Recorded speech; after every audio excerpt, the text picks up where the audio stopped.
Okay, so I'm going to show you this right here. There's a one just showed up because I'm recording now. Um, there is right here.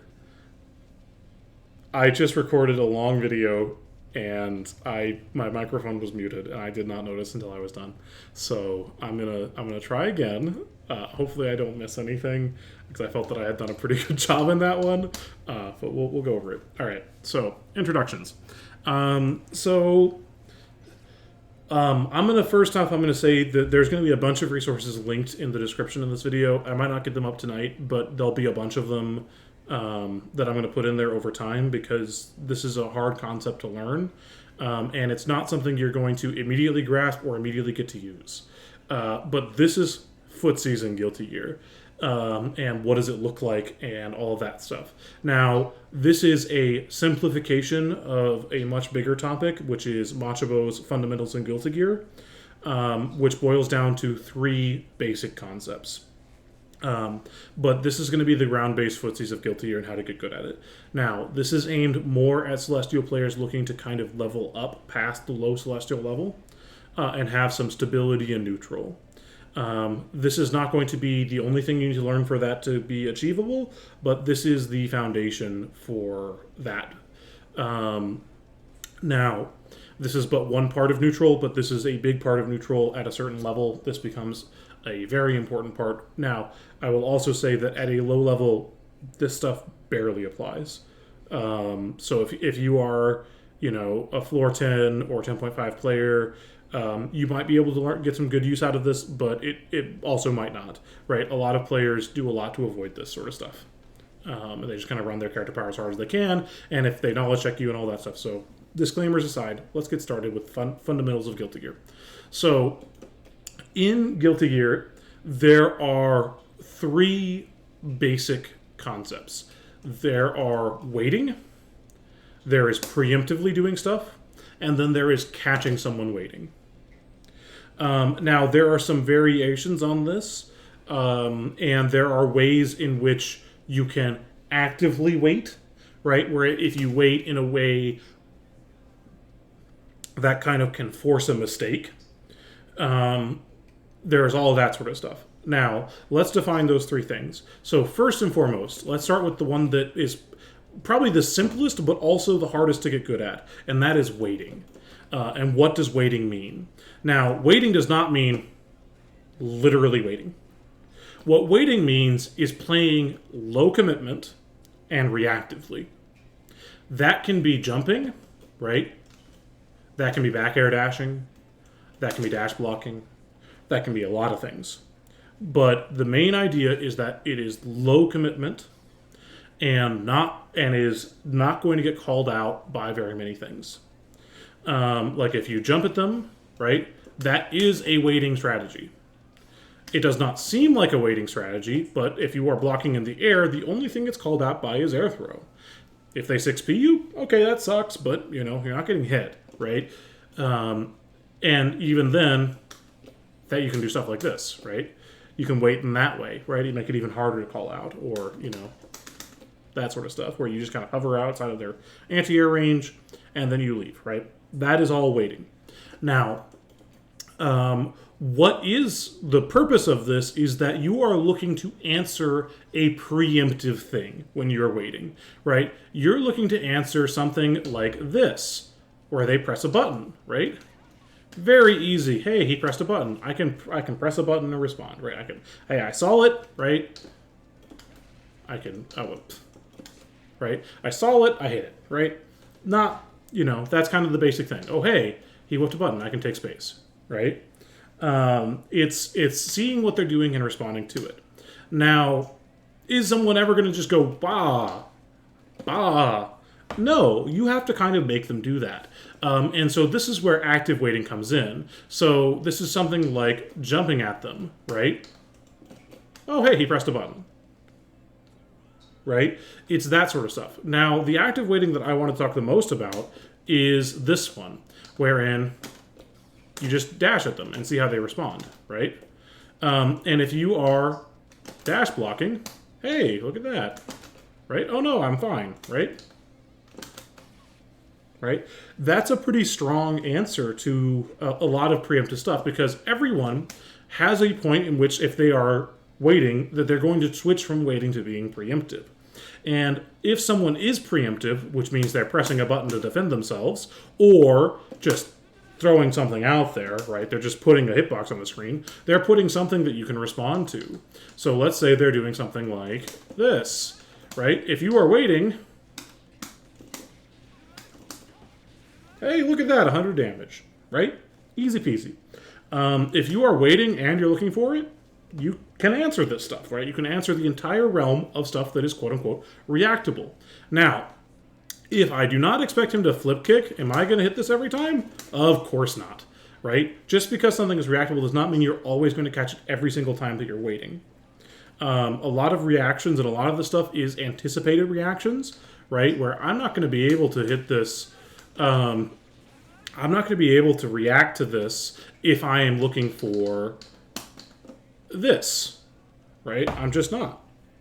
I might, right? If my reactions are really good and I have, I'm a very reactive player, I can kind of check for multiple things. I can just kind of like, hey, look at that. Oh, hey, do that, right? You can kind of respond to stuff, but that takes a lot of practice and a lot of experience, and usually some level of good reactions, which are developed over time. Like, reactions are something you can practice, but also sometimes your reaction speed just kind of sucks.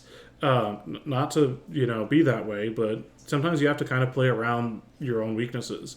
My reaction speed is quote unquote bad, right? When I take reaction speed tests, my reaction speed is actually below average. That said, I react to stuff. I'm a reactive player and will react to things that most players don't even try to, because I have the experience and I practiced it. They can see me putting on my Krakatoa impression. I should make my statement, all that sort of stuff. So waiting is the ultimate enemy of the preemptive. Now, how do you beat someone who is waiting, right? Let's say someone is... okay. I showed my hand a little bit. Let's say someone is waiting, right? They're just kind of waiting. So if someone is waiting, you can kind of, you can say, hey, they're looking for something, right?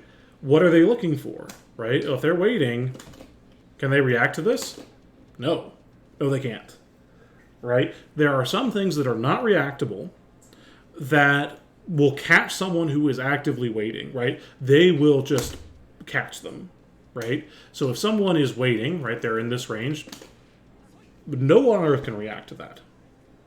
They might get lucky and sometimes read it, or they might be looking for exactly that and have very good reactions and then still sometimes not get it, right?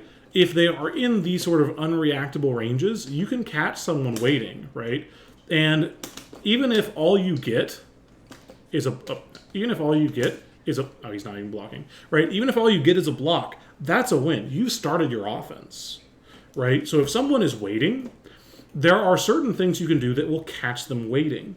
And particularly if you are active waiting, these things are even stronger. So if someone is doing like that, right? If I'm trying to do the same thing I was doing where I was dashing up and then blocking, I just got thrown. In fact, one of the strongest answers to someone dash blocking at you, right, with this kind of aggressive active waiting, is to just run up and throw them. That's one of the strong answers. Like, if someone is doing dash block at round start and that sort of stuff, run up and throw their ass, right? Like, go get them. If they're being really belligerent about that, they're like, hey, this is a perfect answer. All your stuff is mine. Right? Like, they're trying to be that sort of stuff, right? Dash block is a very strong round start option against a lot of characters. But like, if you're playing Faust and someone's exclusively dash blocking you, you bet your butt you should throw them.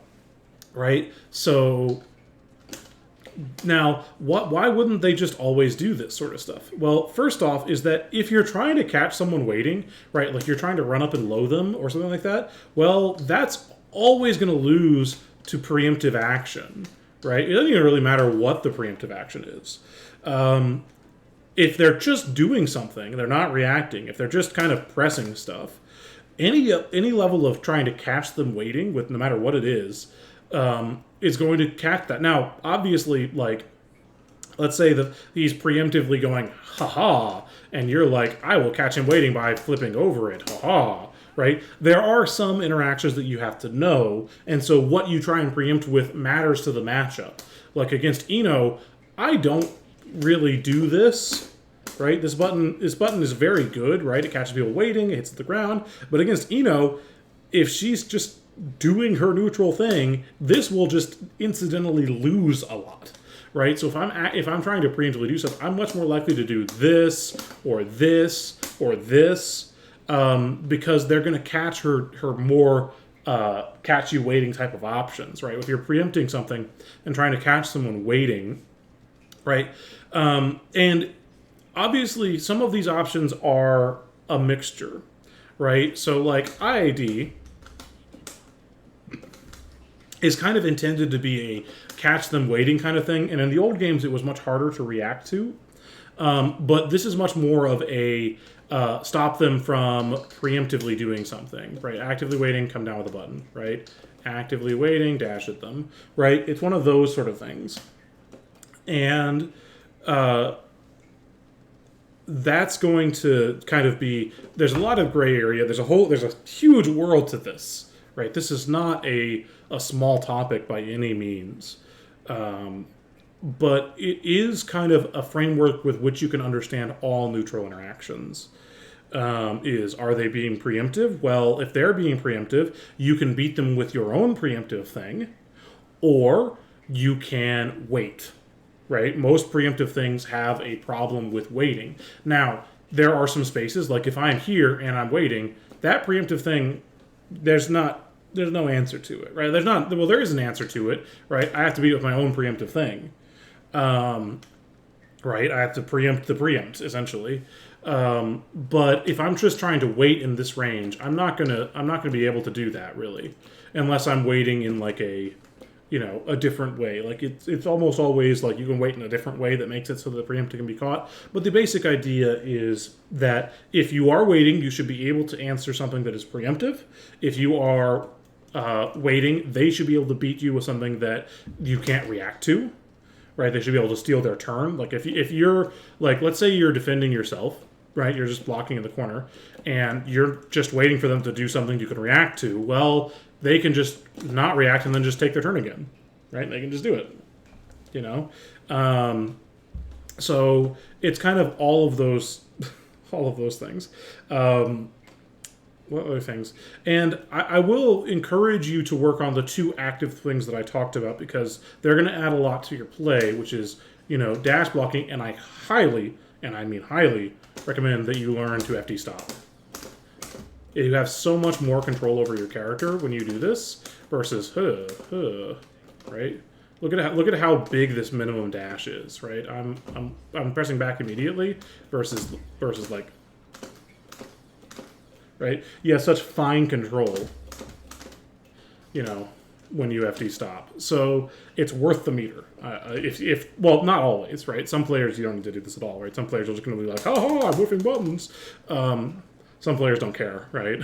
But, if you're playing against someone who is, not going to preemptively do something until you get into their range and make it hard for you, then you do all that sort of stuff. The only thing that I did not talk about in this that I want to, this is kind of my additional information stuff, I want to talk about overshooting with a preempt. Now, this is a little bit catch them waiting, but it also is a preemptive action, which is stuff like dashing attack. Now, I want to just talk about this because it's something that advancing normals are very strong in Stride. But they're not unbeatable, and the reason they're not unbeatable is that they are slowing this button down to do this. And so these are preemptive actions that are weak to preemptive actions, right? They're very strong against waiting, and so they're a little bit like catch at something waiting, but they're also not really going to be rewarded with much, but they're also not completely helpless against preemptive options. But if someone is doing, like, say, that's not dashing. Someone is doing something like that, where they are actually kind of overshooting, right? And you're trying to, like, run block. Oh no, he overshot, right? That's bad because now they get their turn, right? And you might say, oh, you blocked it far, so that's not that big a deal. It really adds up. These kind of interactions, this is a bad situation for you. And it's not a very bad, right? But it is a slightly bad. And similarly, if I am like, oh, he's running at me, my reaction is to run away from him, right? And this is a pretty common response to people running at you, is they say, oh, he's going to run throw, I'm going to run away, right? I'm going to maintain my distance. And if you're overshooting and they're trying to maintain their distance, look what happens, right? Oh no, I got hit, right? So the answer to someone trying to preempt, like trying to do a dash up preemptive thing, is just to do a preemptive thing of your own, right? And it doesn't really matter what you do. They're effectively making their button slower by doing this, by overshooting, because they're dashing. They're wasting startup time, but they could have pressed it earlier. But if they don't waste it, then they whiff, right? And that loses to waiting. So it's kind of a mix and gray area between waiting and catching them waiting. But it's very strong in Strive, and one of the ways you do it is you can preempt it with your own thing. And something that I really like against someone who is like running at me with a button is to be closer to them than they expect me to be. Right, I look to preempt with that sort of thing. And one of the nice things about that is that they buffed this playstyle. This is what I did anyway, and they buffed it, right? It's easy confirms. Yay! They buffed it. Thank you, Daisuke. You buffed my playstyle.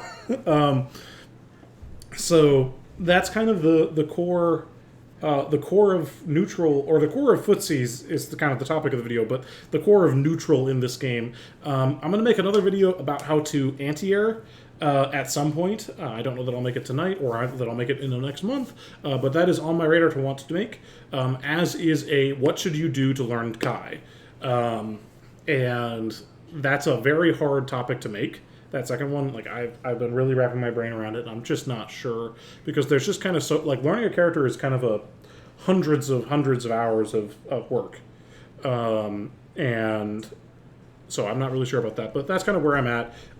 Hopefully this is helpful. Hopefully I did as good a job as I did in my last recording. But that is where we're at. That is a basic understanding of neutral in Strive.